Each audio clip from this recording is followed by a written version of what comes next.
Hi guys, welcome to Shrabani's blog. তো এটা কোনো মন্দির না, মন্দির ভাবিও না, এটা হলো আগরতলার উদয়পুর স্টেশন। তো স্টেশনটা অনেক সুন্দর। তো আমরা গিয়ে দেখেই অনেক ভালো লাগছে স্টেশনটা। আমি দাঁড়িয়ে দাঁড়িয়ে দেখলাম। আমরা আসামের স্টেশনগুলো অতটা সুন্দর না, কিন্তু ত্রিপুরার স্টেশনগুলো অনেক ভালো।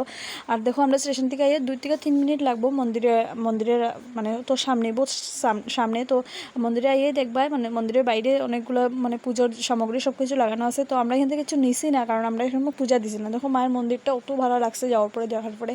তো আমরা মন্দিরের লেগে যখন আমরা পূজা দেওয়াইবার লেগে জিনিস নিতে গেলাম, তো আমরা যে দোকান থেকে নিলাম, আঙ্কেলটা কইলো যে আমরা এখন বিকাল হয়ে গেছে, এখন পূজা দেওয়ানির থেকে সকালবেলা দেও। তো আমরা তো স্টে করছি, আমরা কোনো প্রবলেম হয়েছে না। তো আমরা সকালবেলা প্রায় 6টা, আমরা কারণ সকাল সকাল উঠে 6টার সময় রেডি হইয়া বার হইয়া আইসি। আবার এটা এর আগের দিনের ক্লিপটা তোমরা দেখাইলাম। তো তোমরা আমি কইমু যে সকালবেলা তোমরা, কারণ দেখো সকালবেলা যদি তোমরা যাও, দিন যদি সকালে পৌঁছাই যাও, তো তোমরা লেগে ঠিক আছে। আর ভিড়ও মানে